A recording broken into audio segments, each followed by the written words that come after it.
Welcome back, everyone, to Open Line. We have with us Katie Cour. She is president of the Nashville Public Education Foundation, talking about a documentary that's going to be screened across the city, looking back at the history of Nashville Public Schools and really looking forward about where are we going to go. One of the things that's discussed, it's an hour-long documentary. There'll be screenings. We'll talk a little bit more about where again. Busing, that's part of this.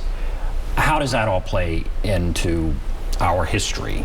Yeah, so, you know, we had the 1954 court order by the Supreme Court to desegregate our schools. And so we rolled out a very slow desegregation plan.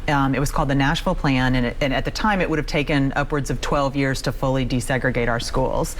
Even after that plan came to fruition, our schools were not desegregated in the way that the court required or that any of us would have hoped.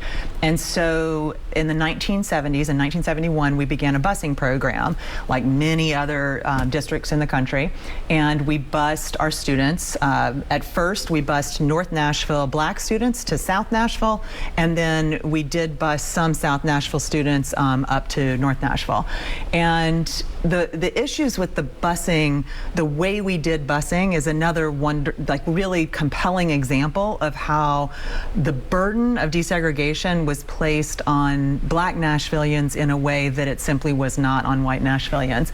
We bused far more Black Nashville students to areas that they were unfamiliar with, and for many more years than we did white Nashville students. And we also started the busing system with the earliest grades, with first graders who, you know, really don't need to be put on a bus for an hour to go to a part of town that they're not familiar with. So the whole Nashville plan had so many flaws in it to begin with, and busing was one example. That busing decision is one of the most critical moments in our history because it created an enormous uproar by white Nashville.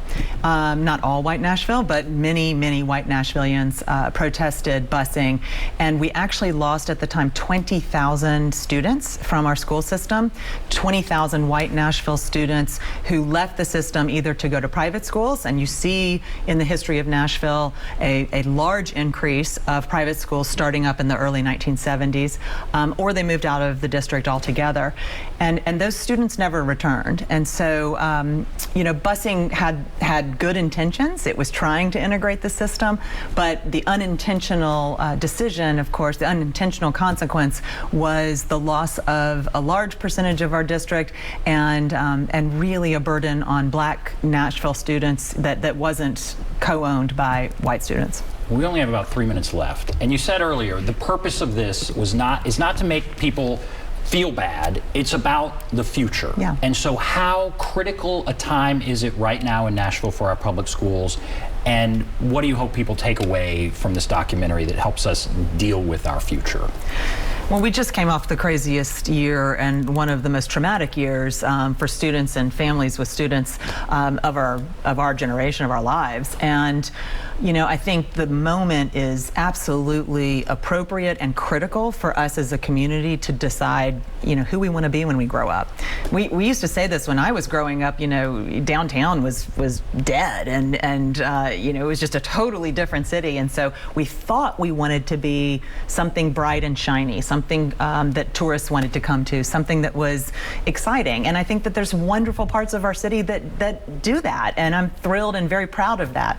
But I also want to know who we're going to be at our next iteration, and I think that the time is now to really begin baking in decisions, intentional decisions that meet the needs of all Nashvillians and all Nashville students, and not just certain students and certain groups of our community. And so I just want a better city. I love this city dearly, and I want it to be a city that prioritizes our kids and our future above all else. And this will be shown now. We have 45 seconds left. Where? How can you see this? Right. So we have a showing next Thursday night at the University School of Nashville. And Lucy, there's plenty of parking there. So if you do want to drive, there will be parking. I know Vanderbilt's not good, but USN has good parking.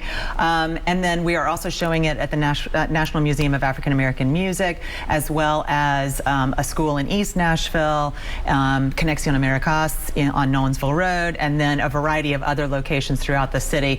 You can contact contact us via our website at nashvillepef.org for more information. And we really just want to encourage anyone who's interested to reach out and find out more so that we can get you access to the film and encourage more conversations.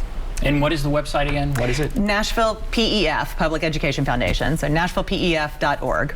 .org. Okay. Yep. All right, we'll take a break. We'll come back, wrap everything up right after this.